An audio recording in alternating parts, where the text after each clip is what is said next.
Shalom umat Allah yang diberkati Tuhan. Dimanapun kita berada, saya percaya kebaikan, kemurahan, dan berkat Tuhan turun dengan limpahnya bagi kita anak-anaknya. Kita akan merenungkan firman Allah yang sejuk, yang membuat kita semakin bertumbuh, berakar, dan berbuah di dalam Kristus Yesus Tuhan. Di seri khotbah kelima, kita perlu mengingat kembali bahwa the best time, waktu terbaik untuk pelayanan dibuktikan dengan ketulusan. Ketulusan dalam menggunakan waktu terbaik ditunjukkan dengan 3 hal. Pertama, menggunakan waktu pelayanan untuk menyerukan keselamatan kekal. Kedua, menggunakan waktu pelayanan untuk mewartakan kedatangan Tuhan. Ketiga, menggunakan waktu pelayanan untuk mengutamakan skala prioritas. The best time, waktu terbaik di sesi ataupun seri ke-6 ini, penekanannya adalah waktu terbaik untuk sesama, yaitu kasih. Saudara yang diberkati Tuhan Yesus Kristus, waktu terbaik untuk sesama, beberapa hal terkait penting untuk kita perhatikan, antara lain, pertama adalah menggunakan waktu untuk bukan menghakimi. Artinya, menggunakan waktu bukan untuk menghakimi sesama. 1 Korintus 4 ayat 5 berkata, "Karena itu janganlah menghakimi sebelum waktunya, yaitu sebelum Tuhan datang. Ia akan menerangi juga apa yang tersembunyi dalam kegelapan, dan ia akan memperlihatkan apa yang direncanakan di dalam hati. Maka tiap-tiap orang akan menerima pujian dari Allah." Allah akan menyoroti tindakan tersembunyi dari semua orang dan memperlihatkan pikiran dan maksud mereka yang sesungguhnya, baik maupun yang jahat. Tuhan Yesus sangat memberi perhatian terhadap isi hati yang tersembunyi. Itu sebabnya setiap orang percaya harus menyadari bahwa Bapa di sorga sangat mengetahui isi hati yang terimplementasi di tempat yang tersembunyi sekalipun. Yesus menyatakan dalam Matius 6 ayat yang ketiga, "Tetapi jika engkau memberi sedekah, janganlah diketahui tangan kirimu apa yang diperbuat tangan kananmu." Selanjutnya ayat 4 sampai dengan ayat yang ke-6 berkata demikian, "Hendaklah sedekahmu itu diberikan dengan tersembunyi, maka Bapamu yang melihat yang tersembunyi akan membalasnya kepadamu. Dan apabila kamu berdoa, janganlah berdoa seperti orang munafik. Mereka suka mengucapkan doanya dengan berdiri dalam rumah-rumah ibadat dan pada tikungan-tikungan jalan raya, supaya mereka dilihat orang. Aku berkata kepadamu, sesungguhnya mereka sudah mendapat upahnya. Tetapi jika engkau berdoa, masuklah ke dalam kamarmu, tutuplah pintu dan berdoalah kepada Bapamu yang ada di tempat yang tersembunyi. Maka Bapamu yang akan yang tersembunyi akan membalas kepadamu."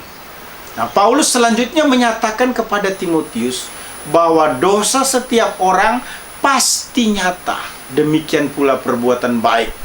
Dalam 1 Timotius 5 ayat 24 sampai dengan ayat yang ke-25.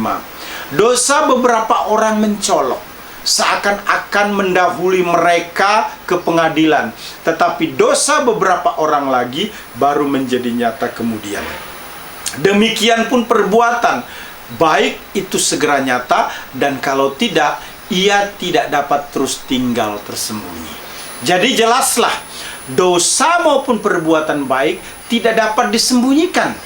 Itulah sebabnya setiap manusia yang berdosa tidak berhak untuk menghakimi perbuatan dosa manusia lainnya.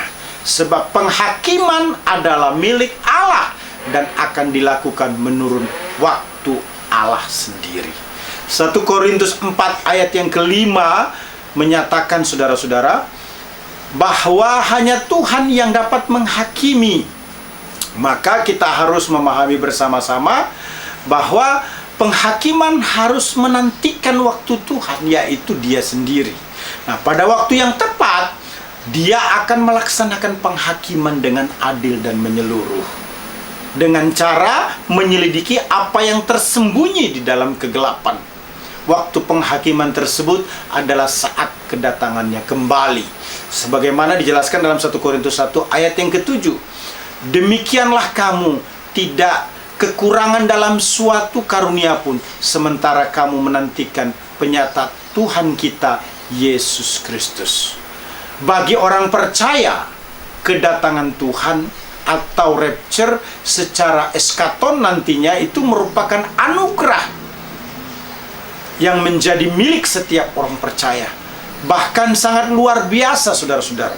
Sebab setiap orang percaya akan menerima pujian dari Allah karena umatnya menunjukkan perbuatan baik, yang salah satunya adalah menghakimi sesamanya. Umat Allah yang diberkati Tuhan, Paulus memperingatkan orang-orang Korintus agar mereka jangan bersikap mencela, agar mereka tidak menjadi yang terdepan dan keras dalam menghakimi orang lain. Pernyataan Paulus dalam 1 Korintus 4 ayat yang kelima, karena itu janganlah menghakimi sebelum waktunya, yaitu sebelum Tuhan datang. Sangat menarik untuk dikaji lebih jauh. Menghakimi yang dimaksudkan, saudara, menghakimi dengan sewenang-wenang atau menghakimi sembarangan. Menghakimi, saudara-saudara, dan memberikan putusan akhir itu berarti mendahului jabatan Allah dan menantang hak istimewa Allah. Itu sebabnya manusia dilarang untuk melakukan hal tersebut. Orang percaya tidak boleh gegabah dalam menghakimi orang lain pada saat ini, dan wajib berhati-hati. Akan datang saatnya bahwa Tuhan menerangi juga apa yang tersembunyi dalam kegelapan dan memperlihatkan apa yang direncanakan dalam hati. 1 Korintus 4 ayat yang kelima, yaitu segala perbuatan kegelapan yang sekarang dilakukan secara sembunyi-sembunyi, dan segala kecenderungan serta niat hati yang tersembunyi. 1 Korintus 4 ayat yang kelima juga menyatakan, ia datang untuk menghakimi, maka tiap-tiap orang akan menerima pujian dari Allah. Tiap-tiap orang maksudnya adalah setiap orang yang memenuhi syarat untuk hal tersebut, yaitu setiap orang yang sudah berbuat baik dan setia kepada Allah sehingga dipuji dan dimahkotai oleh Allah. Kita tidak boleh menggunakan waktu yang ada untuk menghakimi sesama manusia, sebagaimana yang ditulis oleh Matius dalam Matius 7 ayat 1 dan 2. Jangan kamu menghakimi supaya kamu tidak dihakimi, karena dengan penghakiman yang kamu pakai untuk menghakimi, kamu akan dihakimi, dan ukuran yang kamu pakai untuk mengukur akan diukurkan kepadamu. Ayat 3. Mengapakah engkau melihat selumbar di mata saudaramu, sedangkan balok di dalam matamu tidak engkau ketahui? Umat Allah yang diberkati Tuhan, the best time untuk sesama yang kedua adalah menggunakan waktu untuk berbuat baik terhadap sesama. Galatia 6 ayat 9 berkata, janganlah kamu jemu-jemu berbuat baik, karena apabila sudah datang waktunya, kita akan menuai jika kita tidak menjadi lemah. Paulus menyatakan adanya kewajiban bagi semua orang yang diajar firman Allah. Apa itu? Membantu menyediakan tunjangan material bagi mereka yang mengajar. Paulus menyatakan bahwa hal tersebut begitu jelas dalam 1 Korintus 9 ayat 14, 1 Timotius 5 ayat 18. 1 Korintus 9 ayat 14 berkata, demikian pula Tuhan telah menetapkan bahwa mereka yang memberitakan Injil harus hidup dari pemberitaan Injil itu. 1 Timotius 5 ayat 18 berkata, bukankah kitab suci berkata, janganlah engkau memberangus mulut lembu yang sedang mengirik. Dan lagi, seorang pekerja patut mendapat upahnya. Jadi jelaslah bahwa pemberitaan Injil harus dari pelayanan tersebut, dan tidak boleh berkat tersebut ditahan apalagi diambil oleh orang lain. Tunjangan atau dukungan finansial layak diberikan kepada para gembala, pekerja, guru, penginjil, dan misionaris yang setia, sebagaimana dinyatakan dalam 1 Korintus 9 ayat 14, kemudian 3 Yohanes 1 ayat 6 sampai dengan ayat 8. Firman Tuhan berkata dalam 1 Korintus 9 ayat 14, demikian pula Tuhan telah menetapkan bahwa mereka yang memberitakan Injil harus hidup dari pemberitaan Injil. 3 Yohanes 1 ayat 6 sampai dengan 8 berkata, mereka telah memberi kesaksian di hadapan jemaat tentang kasih-Mu, baik benar perbuatan-Mu, jikalau Engkau menolong mereka dalam perjalanan mereka dengan suatu cara yang berkenan kepada Allah. Sebab karena namanya mereka telah berangkat dengan tidak menerima sesuatu pun dari orang-orang yang tidak mengenal Allah. Kita wajib menerima orang-orang demikian supaya kita beroleh bagian dalam pekerjaan mereka untuk kebenaran. Menolak memberikan sokongan atau bantuan pada hal yang bersangkutan mampu, itu berarti menabur dalam daging serta menuai kehancuran. Galatia 6 ayat 7 berkata, jangan sesat. Allah tidak membiarkan dirinya dipermainkan, karena apa yang ditabur orang itu juga yang akan dituainya. Ayat 8 dan 9 menjelaskan selanjutnya begini, sebab barang siapa menabur dalam dagingnya, ia akan menuai kebinasaan dari dagingnya. Tetapi barang siapa menuai dalam roh, ia akan menuai hidup yang kekal dari roh itu. Janganlah kita jemu-jemu berbuat baik, karena apabila sudah datang waktunya, kita akan menuai jika kita tidak menjadi lemah. Umat Allah yang diberkati Tuhan, memberi kepada saudara seiman yang melayani firman itu termasuk perbuatan baik. Juga sebagai pengikat yang mempersatukan, sebagai anggota keluarga dari saudara seiman. Galatia 6 ayat 10 berkata, karena itu selama ada kesempatan bagi kita, marilah kita berbuat baik kepada semua orang, tetapi terutama kepada kawan-kawan kita seiman. Perbuatan baik menurut Paulus merupakan kunci untuk menuai. Galatia 6 ayat 9 menyatakan itu.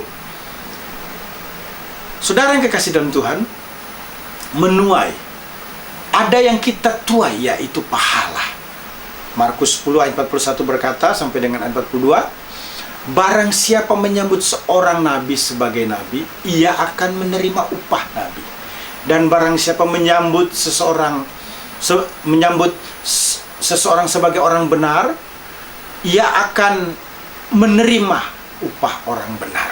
Dan barang siapa memberi air sejuk secangkir saja pun kepada salah seorang yang kecil ini, karena ia muridku, aku berkata kepadamu, sesungguhnya ia tidak akan kehilangan upahnya. Jadi saudara-saudara, perbuatan baik itu kunci menuai.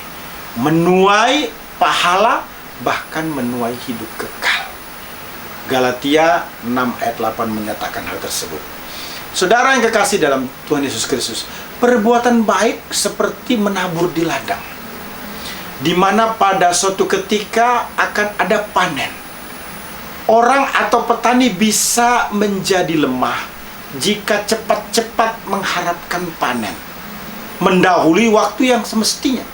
Itu sebabnya ada peringatan supaya jangan jemu-jemu berbuat baik. Galatia 6 ayat 9. Di dalam diri manusia ada kecenderungan yang begitu besar untuk merasa jemu, cenderung letih, lesu dalam menjalankan kewajiban, bahkan kemudian meninggalkannya sama sekali. Paulus menyatakan, apabila sudah datang waktunya, kita akan menuai jika kita tidak menjadi lemah. Paulus meyakinkan jemaat Galatia bahwa ada upah yang disediakan bagi semua orang yang tulus menyediakan dirinya untuk berbuat baik. Bahwa upah ini pasti akan diberikan kepada kita pada waktunya, yaitu di akhir zaman secara eskaton. Suatu mahkota akan diberikan bagi umatnya yang menanggalkan manusia lama atau berbuat baik. Kita harus menggunakan waktu untuk berbuat baik, karena dengan cara demikian Bapa dipermuliakan. Matius 5 ayat 16 memberi penguatan. Demikianlah hendaknya terangmu bercahaya di depan orang, supaya mereka melihat perbuatanmu yang baik dan memuliakan Bapamu yang di sorga. Kita harus menggunakan waktu untuk berbuat baik sebagai bagian dari proses untuk mencapai kedewasaan penuh atau giat dan berhasil di dalam Kristus. 2 Petrus 1 ayat 5 sampai dengan ayat yang ke-6, bahkan ayat 8 memberikan penguatan kepada kita. Justru karena itu, kamu harus dengan sungguh-sungguh berusaha untuk menambahkan kepada imanmu kebajikan, dan kepada kebajikan pengetahuan, dan kepada pengetahuan penguasaan diri, dan kepada penguasaan diri ketekunan, dan kepada ketekunan kesalehan, dan kepada kesalehan kasih akan saudara-saudara, dan kasih akan saudara-saudara, kasih akan semua orang. Sebab apabila semuanya itu ada padamu dengan berlimpah-limpah, kamu akan dibuatnya menjadi giat dan berhasil dalam pengenalanmu akan Yesus Kristus Tuhan kita. Umat Allah yang diberkati Tuhan, waktu terbaik untuk sesama dibuktikan dengan kasih. Kasih atau mengasihi dengan menggunakan waktu terbaik ditunjukkan dengan 3 hal. Pertama, menggunakan waktu bukan untuk menghakimi saudara. Maksud saya 2 hal. Yang kedua, menggunakan waktu untuk berbuat baik terhadap sesama. Di seri khotbah saya pertama, saya menyampaikan waktu terbaik untuk Tuhan adalah keintiman atau bersekutu dengan Tuhan. Keintiman dengan Tuhan merupakan kunci mengalami pertolongan Tuhan. Bersekutu dengan Tuhan merupakan kunci mengalami kemuliaannya. Bersekutu dengan Tuhan merupakan kunci diberkati secara finansial. Di seri khotbah kedua, saya menyampaikan waktu terbaik untuk keluarga dibuktikan melalui adanya keakraban. Keluarga yang akrab, pertama, waktu keluarga itu berorientasi mendidik anak. Kedua, waktu untuk keluarga berorientasi beribadah atau melayani Allah. Di seri khotbah ketiga, saya menyampaikan waktu terbaik untuk bisnis atau pekerjaan dibuktikan melalui kerelaan. Kerelaan hati dalam menggunakan waktu terbaik untuk bekerja ditunjukkan dengan 3 hal. Pertama, menggunakan waktu bekerja dengan penuh tanggung jawab. Kedua, menggunakan waktu bekerja untuk menolong orang lain. Ketiga, menggunakan waktu bekerja untuk mengabdi kepada Tuhan. Di seri khotbah keempat, saya menyampaikan waktu terbaik untuk belajar dibuktikan dengan keseriusan. Keseriusan dalam menggunakan waktu terbaik ditunjukkan dengan 3 hal.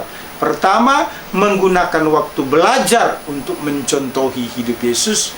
Kedua, menggunakan waktu belajar untuk mentaati firman Allah. Ketiga, menggunakan waktu belajar untuk hidup takut Tuhan. Di seri khotbah kelima, saya menyampaikan waktu terbaik untuk pelayanan dibuktikan dengan ketulusan.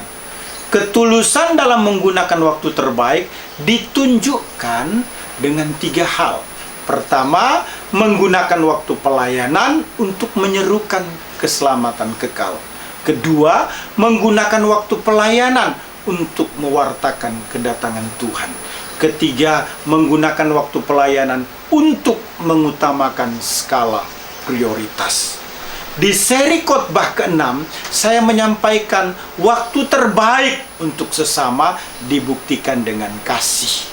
Kasih atau mengasihi dalam menggunakan waktu terbaik ditunjukkan dengan 2 hal. Pertama, menggunakan waktu bukan untuk menghakimi sesama. Kedua, menggunakan waktu untuk berbuat baik terhadap sesama. Tuhan Yesus memberkati. Immanuel.